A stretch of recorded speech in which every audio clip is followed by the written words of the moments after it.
ladies, welcome back to my studio, and we're here for a second installment of Corey Yoder's A Very Coriander Christmas Block of the Month. I'm Kathy Collins with Fabric Obsession. Today's block is Sparkle and Shine. It's full of half square triangles and flying geese. I am going to show you how to square the half square triangles and an alternative method of doing flying geese.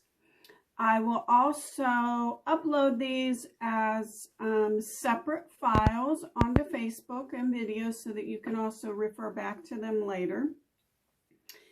Oh, and this block is part of the bonus quilt pattern on page 32. It's called Season of Stars quilt. So if you decide you really like doing this particular block, you can make your own quilt with just those blocks. Or if you want, there's no reason why you couldn't choose another block that you really enjoy making and putting it into the same pattern instead. It's the same size blocks, 18.5 by 18.5. And yeah, this one, I really liked it. It was a lot of fun, just different. And I like the effect that came out of it. So, why don't we get started? Okay, bear with me. I'm going to try to change the camera angle so you can see better what I'm doing versus looking at me the whole time. And the process of how to create half square triangles and how to square them accurately so you get better piecing on your points. According to our instructions, the first thing we do are our scarlet corners. Those are usually always the first thing that gets done, doing the scarlet corners. And from that point, you have two other squares that are just squares, letters L and H. And those, I believe, are 2 3/4 each. So those you're just going to set back out of the way as well, because you'll need them for the first portion of the block, which is this portion. That's the section I'm going to show you how to do first, which has half square triangles. So let's learn how to create and accurately square half square triangles. Okay, so you take your two pieces of fabric, right sides together, and you mark a center guideline. It's just to guide you for stitching. And you're going to stitch on both sides of that line 1/4 inch from each side. When you've completed that, then you will cut your fabric on the guideline that you drew, and then you end up with 2 half square triangles. Now, I'm sure most of you have probably made these. Those of you I know that are in the group, I know you've made these before. But it's just a matter of how do you square them correctly so you can get your points to be better. So here is the same half square triangles, seams pressed open. Let me move over so you can see. Okay, so seams pressed open. You take your ruler, and I'm not trying to sell any, or I don't get a commission or anything. Creative grids are my favorite, but most rotary cutters rulers that I know of have multiple lines. I just happen to like these because they're easier for me to read. But there is always a diagonal line, a 45-degree. Some have 30, some have 15, 90, 60, but this is a specific 45-degree angle. That line you lay on your seam line. Now these squares need to be 2 3/4. So once you lay it on your fabric, line it up across the seam line, then you're going to look at your bottom and your left seam and ruler to make sure you can meet that 2 3/4. And I even take a marker, and if I know I'm going to be doing a lot of these, which we will be for this block, I mark somewhere nearby. I don't mark on the very top, very edges and the corners, because I still want to be able to see what I'm doing. I just take a permanent marker, mark on it so I know where. It makes it just easier to see that visual line, to make sure I have enough room at the bottom. And you will have to trim, but you shouldn't have a lot of trimming. So then you trim the top and side on this one. Turn 180 degrees. Line up on that diagonal again on the seam line. And make sure you have 2 3/4.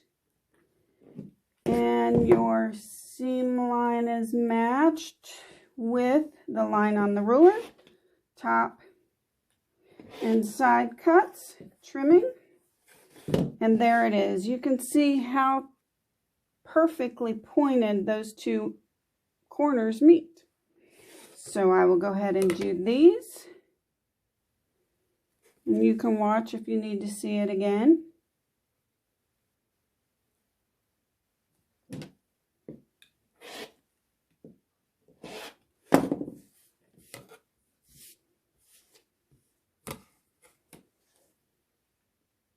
No one ever taught me how to do this. I don't know. I don't know if I read about it or how I figured it out. I know Creative Grids has different videos for their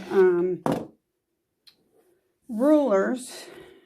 I haven't watched many of them, but it's pretty quick and simple, and it's like one of the greatest things because it makes my seams join together much better.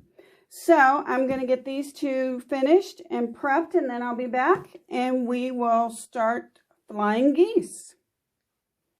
Okay, before we move on to the flying geese, I wanted to show you how this part of the corner block is completed for this pattern. You'll make 4 of these blocks, each in each corner. The next section we're going to work on is the center block. Trying to make it so you can see this block. So you'll create this 4 times. There's a variety of ways of doing flying geese and half square triangles. You can even use half square triangle paper. If you were making a quilt that had nothing but half square triangles, that would probably be the way to go. You could cut triangles to make half square triangles. Kind of hard to do. If you were only doing 1 or 2 triangles, that would be okay, an odd number, and you needed 1 extra triangle. I personally would go to the trouble and have a little wasted fabric to get much nicer triangles this way. So let's move on to our flying geese.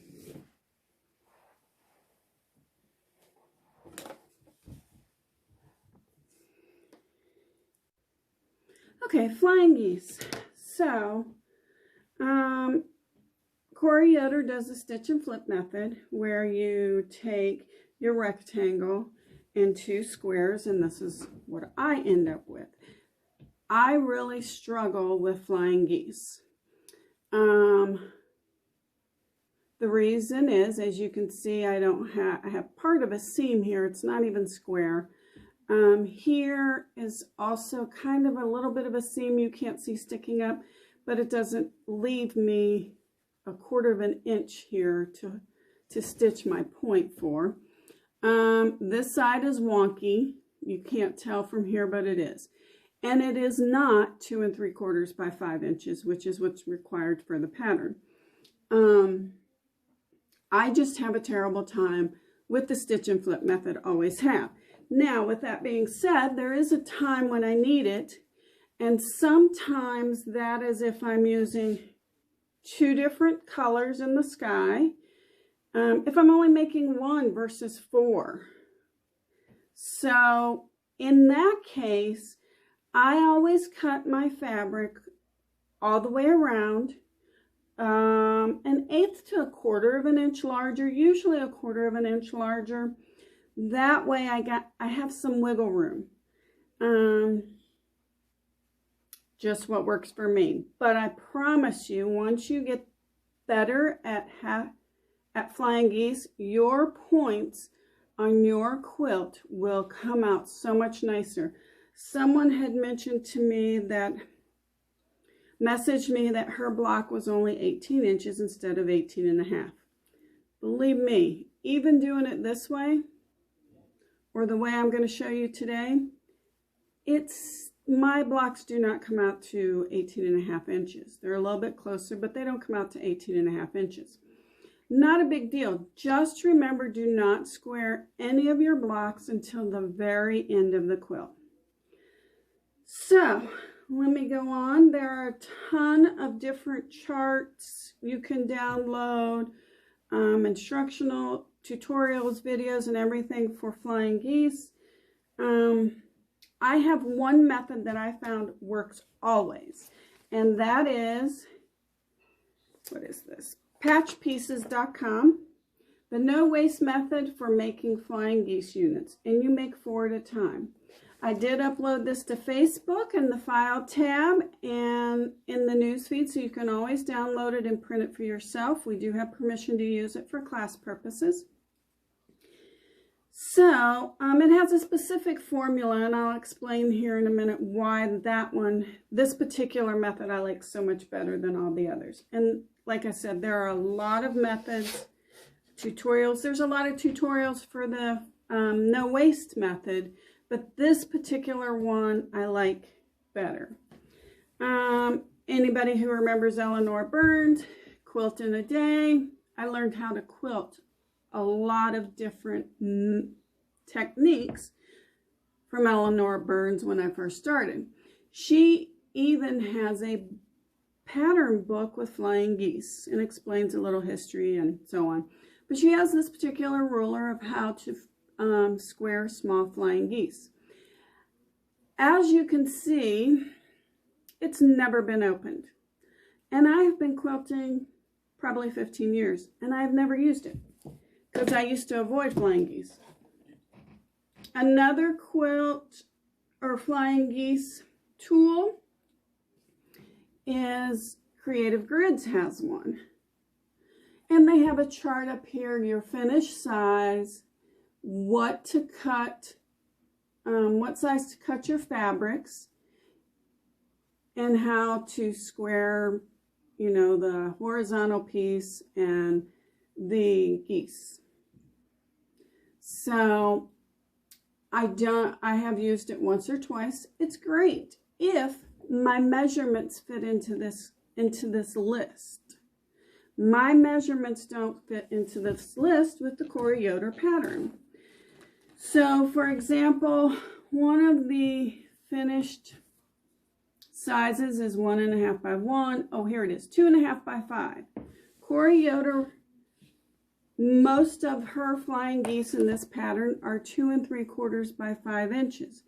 Nothing in here tells me how to get that extra 1/4 of an inch. And that's just the way the pattern is. It's nothing bad, it's just the pattern. But that's why this particular method from Patch Pieces works so much better. And it's basically the same as any other no waste method for 4 flying geese. This just happens to be cover all measurements type of method. And there's a formula, and the formula is you take the width of your flying geese, in this case it's 5 inches, so my square, if I double that or make it into a square, 5 by 5, and add 1 1/4 inches for 6 1/4. Okay, so that becomes 6 1/4 inches, and in this case it is the geese portion. And if anybody doesn't know, this is the goose, and this is the sky or the background of the geese flying. So in this case, this becomes the geese, 5 inches, which is the width, plus 1 1/4 inch by that same size becomes 6 1/4 by 6 1/4 inch square. And then for the background or the sky, it's 2 3/4 inches in height. And you add 7/8 of an inch to that, which brings us to 3 5/8. So then you need 4 squares cut at 3 5/8. So the difference is, instead of 4 triangles, you need 1 large square and 4 larger, smaller squares. And that's where we're going to start it. Okay, so here is our 6 1/4 geese piece and our 3 5/8 sky or background pieces. So the first thing you do, you take your 6 1/4 and 2 of your smaller squares. You'll place 1 in one corner, just like that. And I did go ahead and mark a diagonal on all of my sky pieces. And then you take another one and you place over top on the opposite corner. So it does overlap, but your seam lines will match, or your guideline. This becomes your guideline. And then you're going to stitch 1/4 inch on both sides, just like you did with your half square triangles. Okay, so once you've completed that section, or those stitches, you'll come here to your cutting table and cut on the guideline that you printed. And you end up with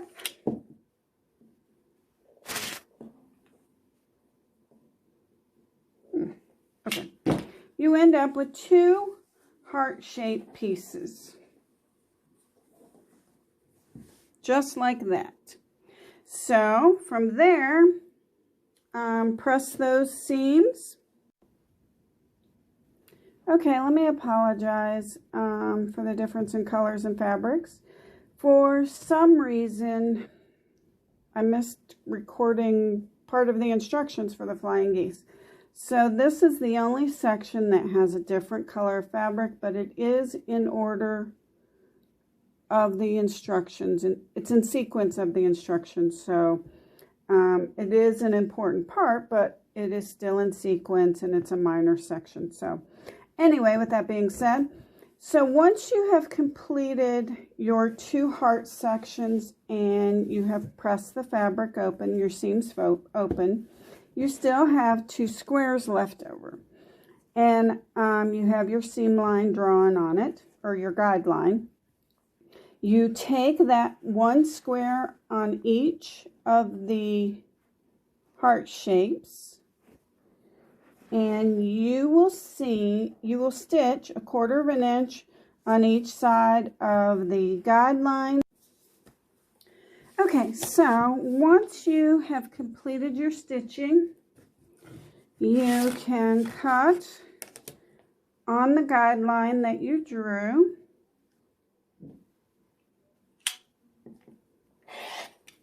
And from this piece, you end up with 2 flying geese. And you press the seams open. When you press the seams open the last time, you didn't need to cut any dog legs or anything yet, because that comes in the squaring, which is the final process. But you end up with 4 units total. I went ahead and pressed these so that we could continue with squaring. So we know our final flying geese need to be finished at 2 3/4 by 5 inches. If I take this, you can clearly see I have some wiggle room, which is perfect. But to center this, or I'm sorry, to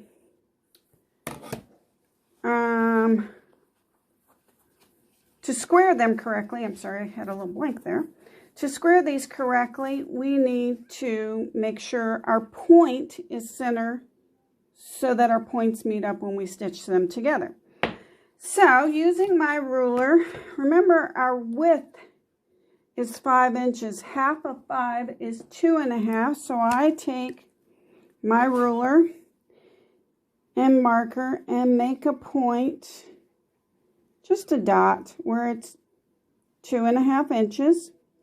I also make a line. I know I want my overall to be 5 inches this way.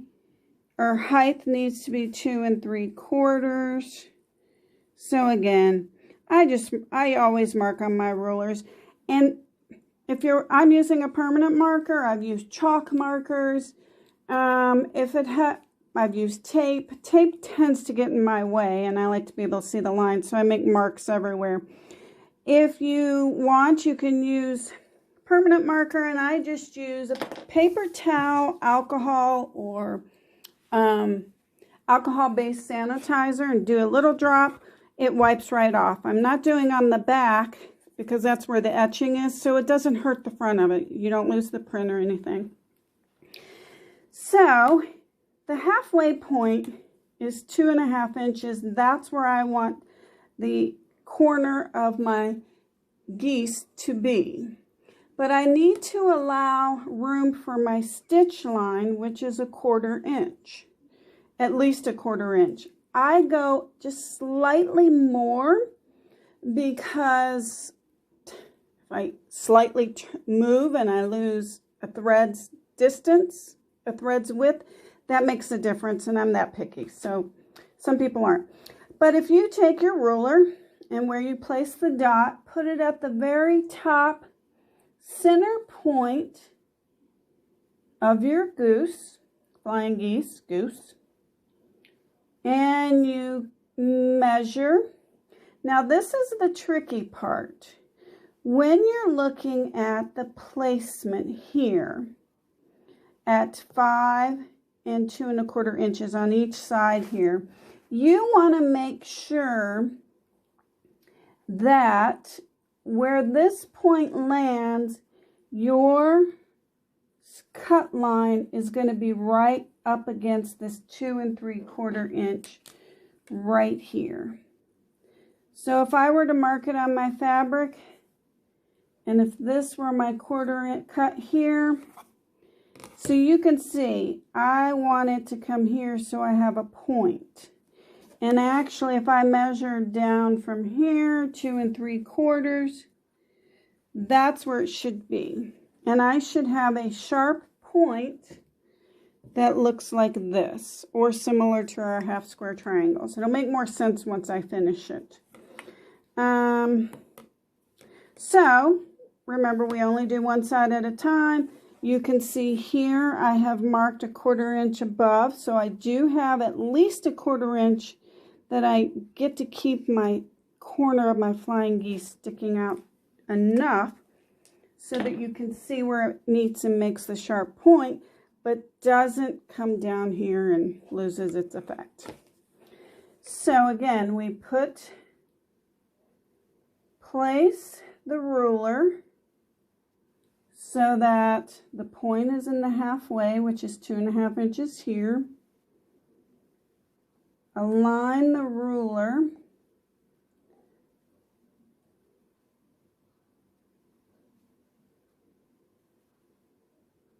so that we can get, just need to move it a hair down. I know I'm being pretty picky, but you'll see.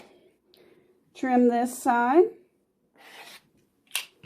and then flip your geese, and you will do just a normal trim, 5 3/4 or 5 inches by 2 3/4. And you will happen to notice right now that this diagonal line perfectly lines up with that diagonal seam stitch, stitched seam. And I didn't try it. It just happens to be what works out when you have it centered correctly when you're stitching. So I'm set at 2 3/4 by 5 inches. Then I trim the top and bottom. And then you can see that's 1/4 inch here, so I'm going to get a perfect stitch, or if you use a scant 1/4 inch, then you'll get that perfect corner there. And then you also have your sharp corners here for a perfectly square flying geese. So let's do this again so you can see it over. Just quickly, you're going to lay out your ruler, and we've already marked it 5 inches wide by 2 3/4 in height. My halfway point is 2.5 inches, and that's where I line up the center of my goose.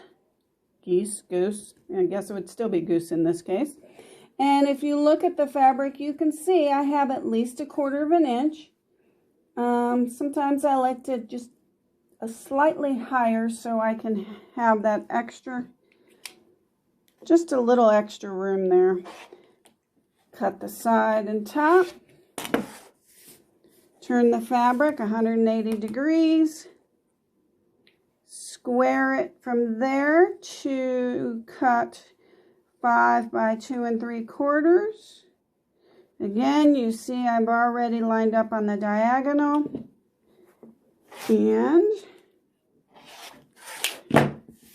there it is. So you end up with 4 units out of 1 at one time with a little bit of waste, not a lot. It's no different than you would have otherwise, except if you're like me, you don't have enough to have waste.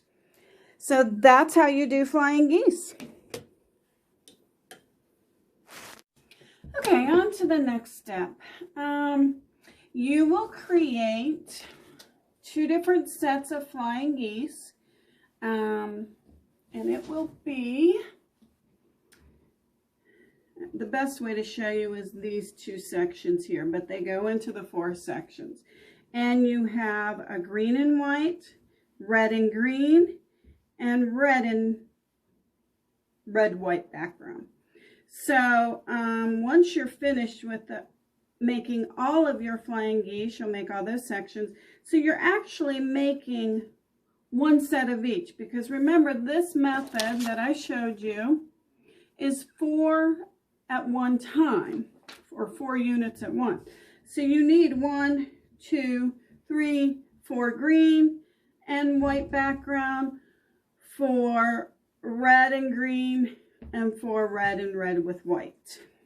So you'll do that 3 times, and then when you line them up together, and I can show you from here, you'll line them up in this way. And hopefully, if you were able to follow my instructions with squaring them up, you'll be able to get your points. Your seam line will be right up against, so actually this is part of the seam, but it will look like this. Okay, so let me show you here. Hopefully after being able to square your flying geese, you will be able to get your seams to match this way, and you don't see the overlap stitches. And they come together pretty nicely. And so what if they don't? And I can't guarantee that your square will still be 18.5 inches, because there's been different variables. Some machines no longer or do not stitch an exact 1/4 inch, and that's for a variety of reasons, just the way it came out of the factory. Changes in settings for some people. If you break your needle too many times and you take the timing out slightly, there's a variety of reasons. And I've gotten to the point where, and anyone who really knows me knows how much of a perfectionist I want to be. Everything has to be precise, as you have noticed in my cutting earlier. It's quilting. The quilt police are not going to come and see you. And it's being creative, and I call it artistic liberties. So make it your own. So with that part, after you have stitched your flying geese together, you basically have one square left to complete in the middle, and it's just a square. So you have 4 of these units here, and 4 of the flying geese units, which is this section. After laying them out, you stick in your center square and piece it together. And that's it for this month's block of the month. But here is a preview of next month's block number 3, which is called Give a Gift. This one was fun to do. It was completely different. Stitch and flip. I'm sorry, flip and stitch method all the way through. Yeah. So I look forward to seeing your postings of all your blocks and to get feedback from you as well. Please let me know. I'm trying different ways of presenting the blocks so that it's easy for you to follow. I know you can stop, pause, rewind, that whole thing. But it's kind of hard not having that personal touch and being available to assist people individually or as a whole group, answer questions, and to have the camaraderie I know a lot of us take classes for. So please feel free to give me feedback if there's a particular method you like that I present, or if you have another way you want me to present it, or a technique you want to learn. That's what I'm here for. So anyway, happy Halloween. It's Halloween. Happy Halloween, and I will see you next month. Have a great day. Bye.